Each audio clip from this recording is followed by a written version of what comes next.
이번 시간에는 보호의 원자 모형을 좀 더 상세하게 알아보도록 할게요.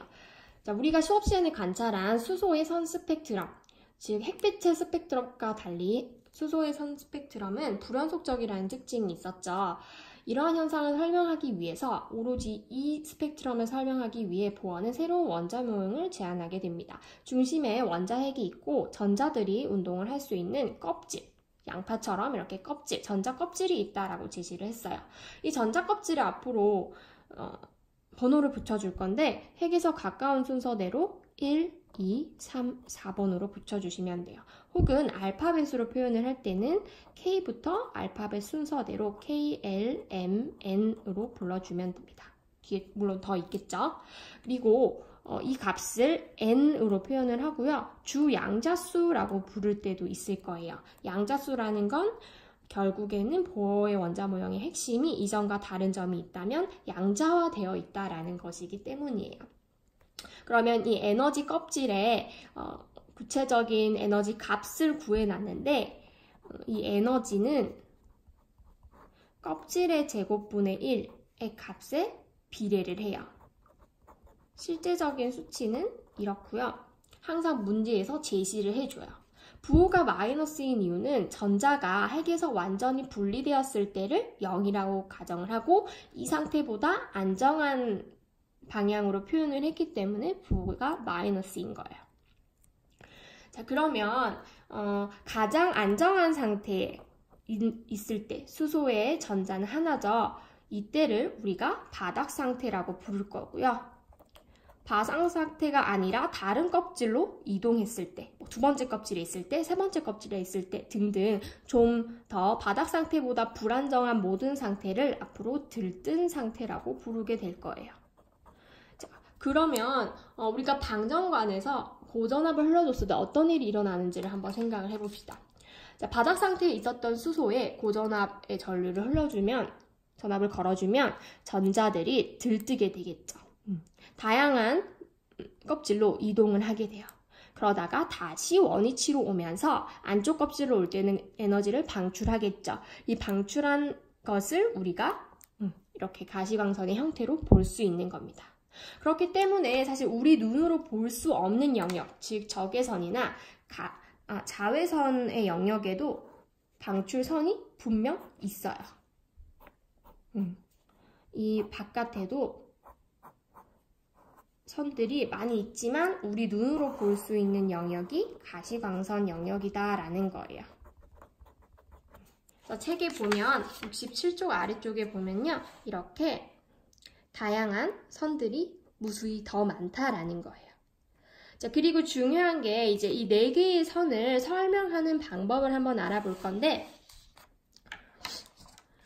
방정관에서 전자들이 들떠서 이동할 수 있는 경우들을 한번 생각을 해볼 거예요.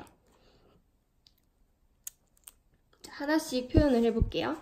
자, 전자들이 들떴다가 첫 번째 껍질로 돌아오는 경우들이 있겠죠. 그런 것들을 한번 화살표로 표현을 해보면 2번에서 1번으로, 3번에서 1번, 4번에서 1번, 5번에서 1번, 6번에서 1번 이런 식으로 무수히 많은 선들이 방출될 수가 있고요. 그 다음 두 번째 껍질인 N은 2인 껍질로 돌아오는 경우가 있겠죠. 높은 데서 돌아와야 되니까 3에서 2, 4에서 2, 5에서 2, 6에서 2 이런 식으로. 그리고 또 세 번째 껍질로 돌아올 수도 있겠죠. 4에서 3, 5에서 3, 6에서 3, 7에서 3 이런 식으로. 이렇게 무수히 많은 선들이 있는데 사실 이 그림을 좀 활용을 할게요. 자, 이 선들의 간격을 보면 보어 모형의 특징은 모든 껍질의 간격이 같지가 않아요. 왜냐하면 우리가 관찰한 선들도 보면 410에서 관찰되는 선과 434 사이의 간격보다 더 에너지가 낮은 쪽으로 갈수록 간격이 더 넓어지죠. 그래서 보호의 원자 모형에 의하면 껍질 간의 간격이 바깥쪽으로 갈수록 점점 좁아지는 형태가 되어요. 자, 그래서 이렇게 많은 선들을 보면 에너지가 큰 선들이 보통 N은 1로 이동할 때 에너지가 큰 선들이 방출이 되죠. 이 선들은 우리가 눈으로 관찰할 수가 없는 자외선 영역에 해당이 돼요.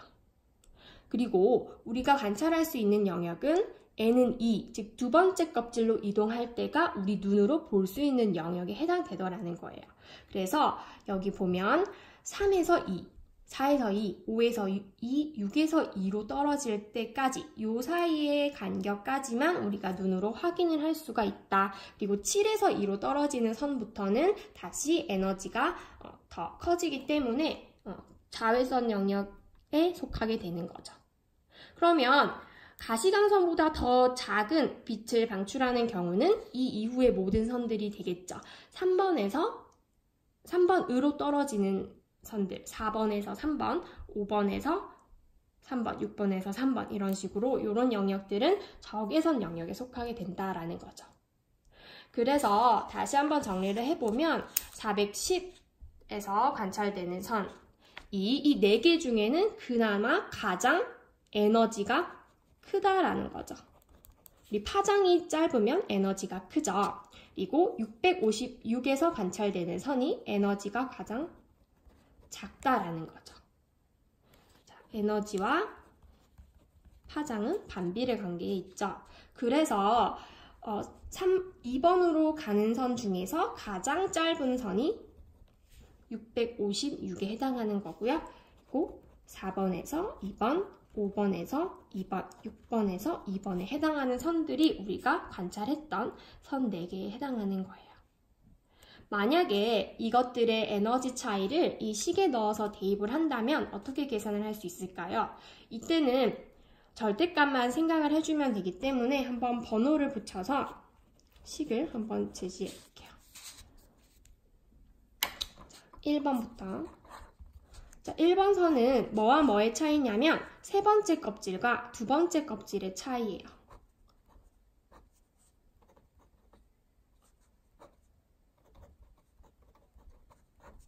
이렇게 계산을 할 수가 있겠죠. 보통 우리는 1312라는 숫자는 계산을 하지 않고 그냥 남겨두기로 해요. 그래서 분모만 한번 계산을 해보면 4분의 1과 9분의 1의 차이니까 어떻게 되죠?